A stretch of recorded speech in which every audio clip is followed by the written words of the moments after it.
Well, Gesundheit, Bowser. Hey everyone, this is LuckySevenDX, and welcome back to Let's Play Mario & Luigi Bowser's Inside Story. In the last episode, we actually fought Bowser, defeated him as Mario & Luigi, and then learned that we need to get 3 star heroes in order to save Peach's castle. But we need to get them from the stages, and the first stage is inside Bowser's body, but we have no way of getting there yet, so back to controlling Bowser as he tries to find it, which he thinks it's in Dimble Wood. Little as you know, the star hero is actually inside his body. Now that being said, you can actually come back to Toad Town and the Toads will get all scared away. You can't go anywhere in it though because, well, basically Bowser just, he can't jump. So the jumping is primarily the way that, you know, they separate off Mario and Luigi sections from Bowser sections. Because, you know, you can't go where you can't jump. Simple as that. As you can see, there is a way to go up here to the barriers, but Bowser doesn't have 3 star cures. So we're not getting past those barriers as regardless. So really, there's no reason to come up here.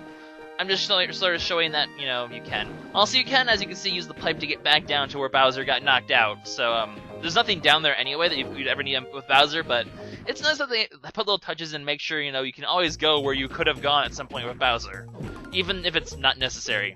Anyway, so that's really all we can do with Toad Town. So let's go ahead, we're gonna just go ahead and, you know, move on with, this plot. So, although, actually, no, we're not gonna quite move on with the plot, because last time I showed you, I met, the block woman who needed the massage, and that's something Bowser needs to do, and we're gonna go visit her and see exactly what that's all about. As you can see, Monsieur Broke has no new items that are of any value for us, so therefore we shall not bother him. Yeah, so we're gonna go ahead to the massage person. Is there something new here? There is actually something new here. Cool.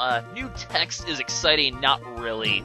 It's gonna say something about the stage escaped, and now and then meanwhile Bowser, blah blah blah, blah blah blah blah blah. So basically, I might as well go ahead and kind of spoil what the massage thing's all about. So that massage person is basically Bowser's version of the challenge node. Now, you can't fight any of his bosses. To be honest, Bowser doesn't actually have many bosses you fight with him by himself anyway. And obviously, all the rest of them are from Mario and Luigi. So there's no Bowser gauntlet. Really doesn't need to be one. He doesn't really have many normal fights. So there can't really be a normal gauntlet for Bowser. That's Mario and Luigi only.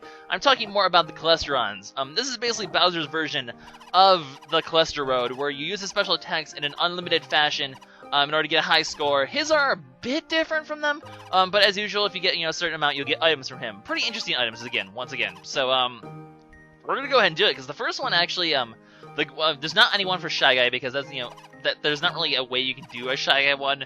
You can't, like, you know, keep rolling back as fast as possible. It just, I don't know how you'd ever make, like, an unlimited version of Shy Guy. But obviously Goomba Storm, as you can see, can easily be an unlimited one. So we're gonna have to do basically an unlimited version of Goomba Storm. I recommend doing this one because the item you get for it is actually pretty cool.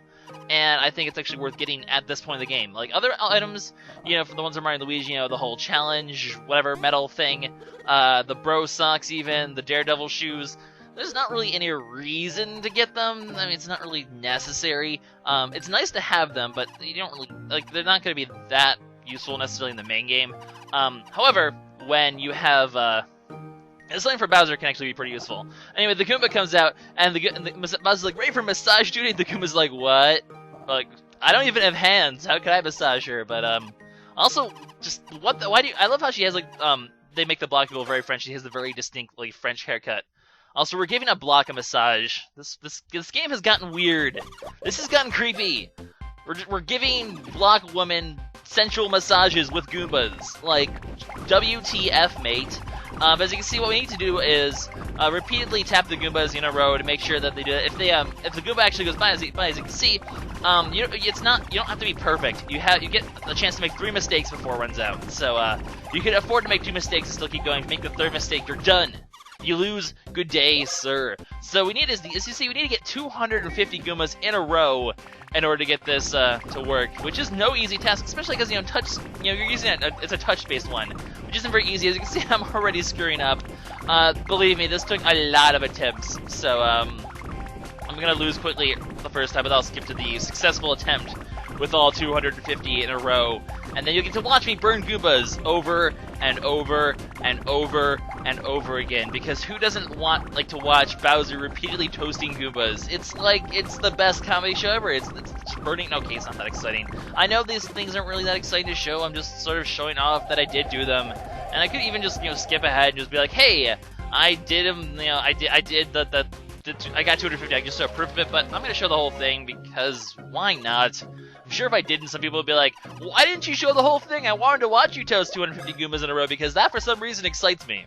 And in that case, well, this is for you, good sir. This is for you.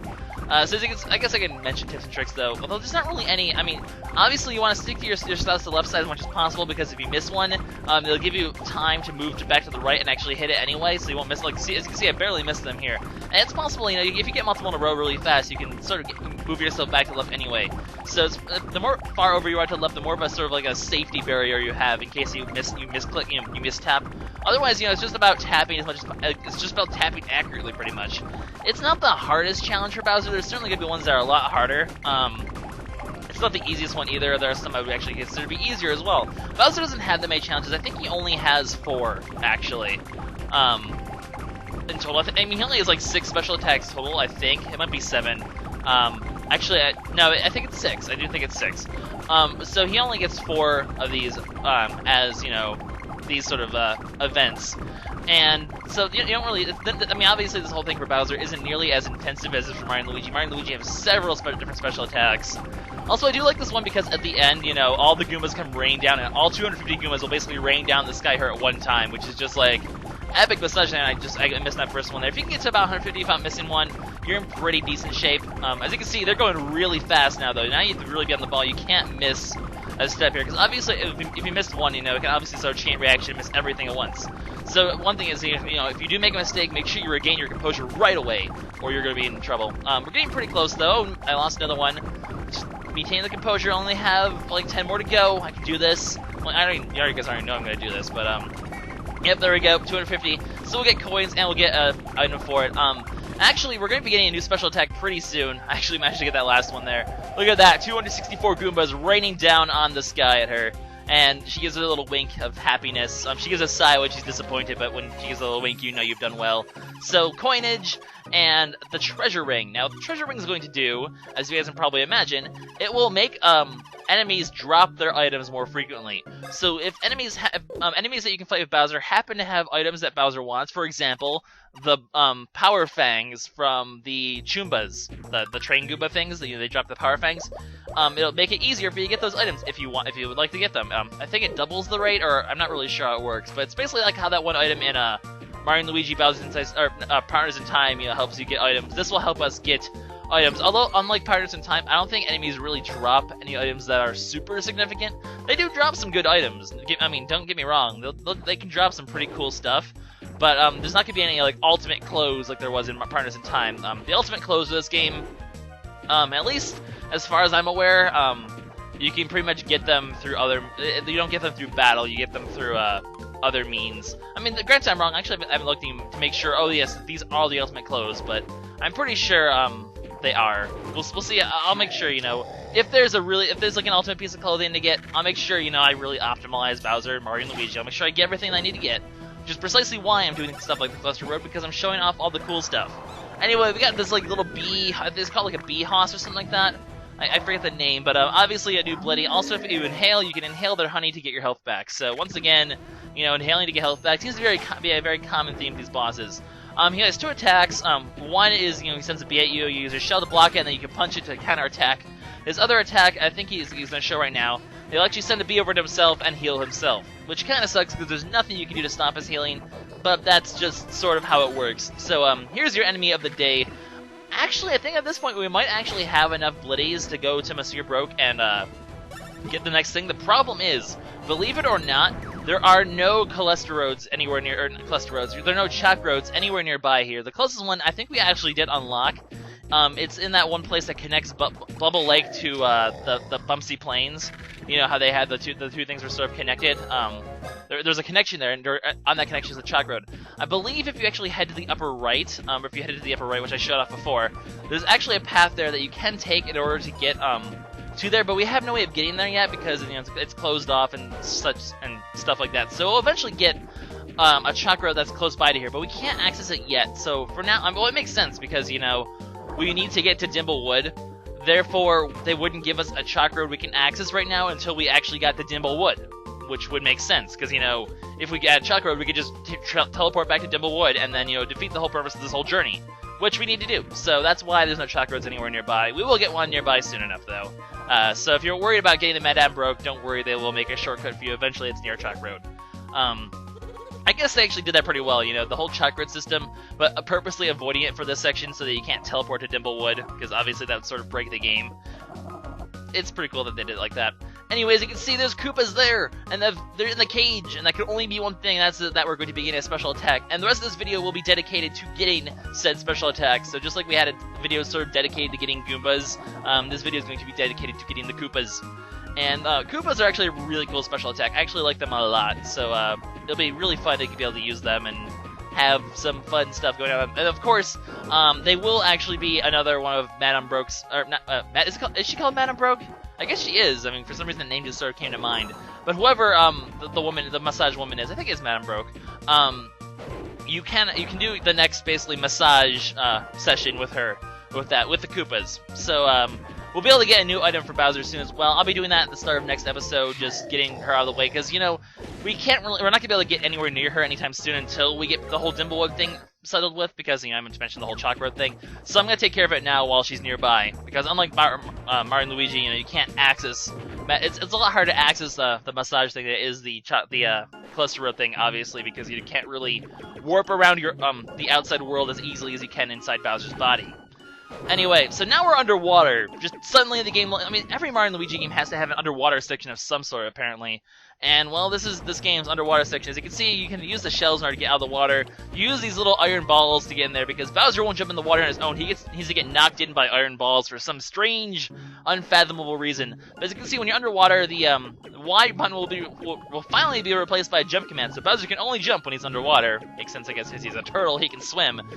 So use that to sort of swim around. The usual way is sort of, well, actually there has been an underwater section that we call the Pump Works. So we did technically have one of Mario and Luigi. But now we have one of Bowser as well. It kind of works the same way, where you just repeatedly press the button to jump around.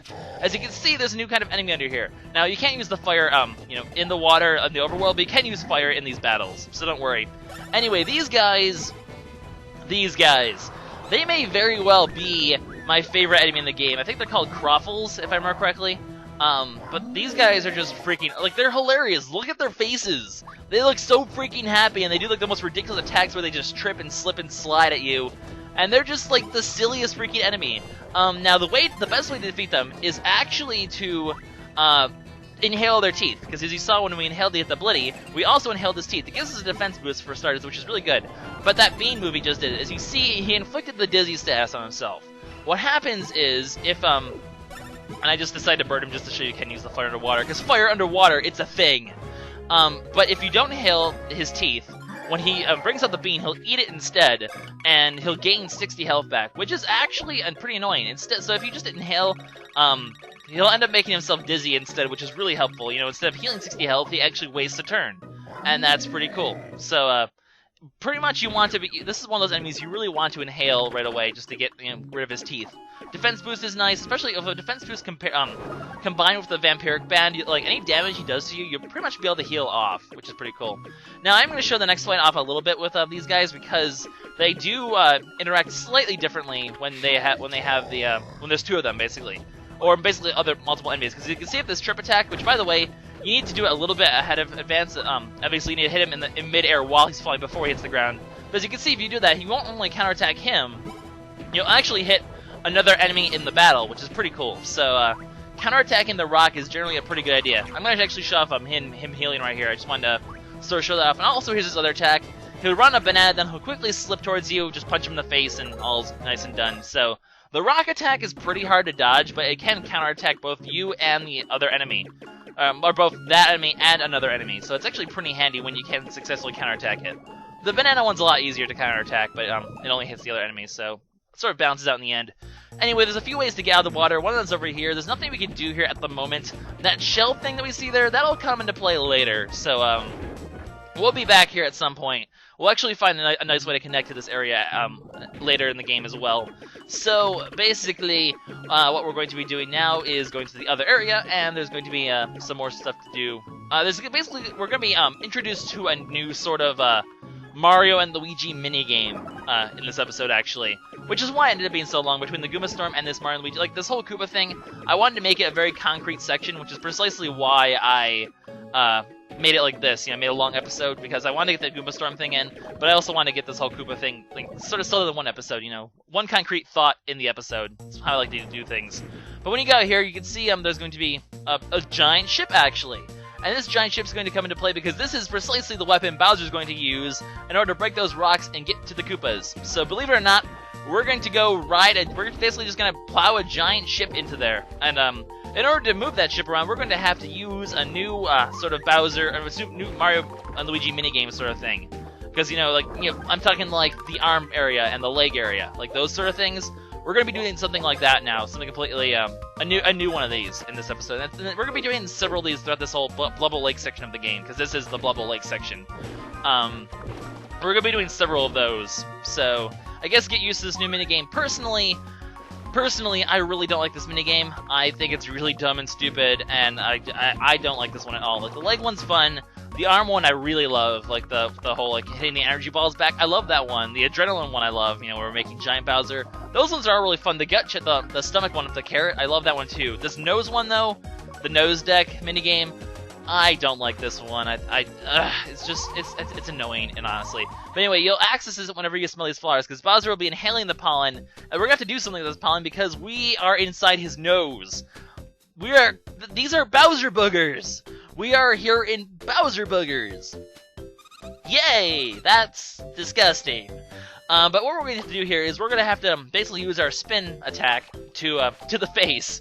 Yes, our spin attack to the face. We are inside Bowser's face. Spin attack inside the face. Indeed. Because what we need to do is basically spin attack these pollens into his little nose receptor things.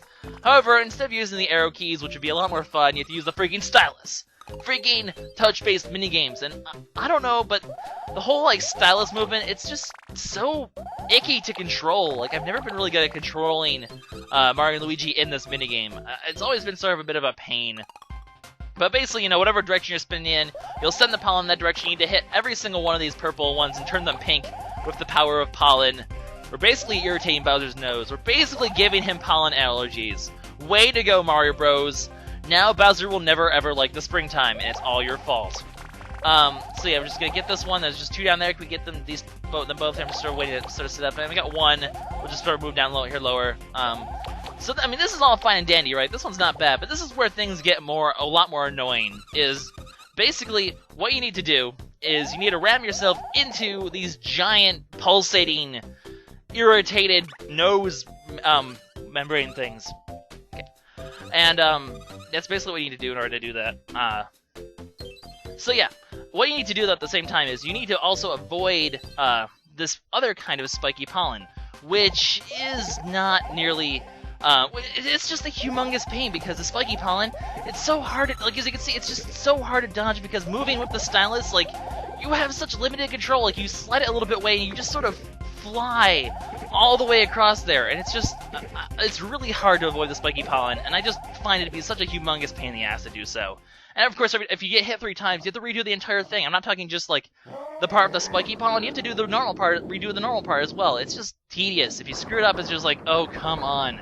It's so hard to avoid that spiky pollen sometimes because you just sort of make a movement and then just sort of rains down you, and just moving with the stylus is always so very awkward. Anyway, so as you can see though, once you actually complete the nose minigame, Bowser's gonna sneeze, and his sneezes are ridiculously powerful. He moved in a whole boat with his sneeze. Seriously, a whole freaking boat with his sneezes. Why, if you have this kind of power, why don't you ever sneeze against Mario and Luigi? Just be like, hey Mario, hey Luigi, I'm gonna tickle my nose, and then you're going to die. Because apparently his sneezes are just the most powerful thing ever. His sneezes are more powerful than his punches, apparently. Just, I don't know, I think, just ridiculous. I don't know what the heck this whole minigame inside Bowser, okay, maybe powering up his arm muscles, yeah, that's a little far-fetched too. Powering up his leg muscles, that's a little far-fetched. But by knocking pollen into his membrane, we're powering up his sneezes? I don't know. I think that takes the cake of, this is not how bodies work sort of thing. Anyway, so as you can see, we need to do another one of these minigames. But as you can probably tell from the clock right now, this is actually going to be the last thing we need to do before this episode ends, because once this is over, we'll actually be able to move the ship over there and be able to do this. Now, one thing I do need to mention, as you saw, there is a switch here. You can't hit the switch because if you try to get anywhere close to the pollen, it's going to activate the pollen, and you're thus going to, you know, activate the minigame. And once you finish the minigame, you're actually getting knocked away from the area. Now, what this pollen actually does, not the pollen, what the switch actually does, though, it actually lowers the platform. You know, you saw the little iron ball over there on this island that we're on right now. It just lowers the platform for that, so you can access the iron ball. All the iron balls hits you back in the water near from where we came out of this section. So basically, all it serves to do is just, you know, if you go back into the section, it gives you a way to get back out and back into the water. Now, granted, I'll show it off at the beginning of the next episode just to show it off for you as well. I'll show off, you know, what that switch does just to confirm that indeed it really doesn't accomplish anything important. But for now, because this is the end of the episode, just take my word for it. So really, all we're going to need to do right now is learn how to use Koopas. Because time's running out, usually, you know, I show a little demonstration of me doing the minigame. I'll just explain how it works quickly. In fact, just because, you know, we're running out of time, I'll explain how it works right now. So the way this Koopa move works, basically what's going to happen is, also, just read the text because these Koopas are hilarious. They're so freaking brown-nosy. Yeah, freaking Koopas. But basically what happens is Bowser gets... Basically, 3 Koopas will spawn here, and their shells will come here. And all you need to do is slide the stylus up and down to control Bowser. Just basically hold the stylus down, move them up and down to just reflect the shells back into the enemies. After a few hits, they're going to, basically, you know, the shells will run out. And you'll just eventually, you know, you'll get an excellent from that. So basically, you're just sliding back and forth to reflect the shells. Now we're gonna see this a lot more in detail next time because next time we're actually I'm gonna do the you know, massage version of this where we have to do an unlimited version of hitting the shells back and forth. And this one's really interesting actually. So pay attention to the beginning of the next episode. It's actually a really cool minigame, and it'll explain the whole Koopa mechanics more. So that being said, though, guys, this is LuckySevenDX signing out. I will see you guys later for more King Bowser. So rad, King Bowser. He's such a fad. Bye-bye, guys.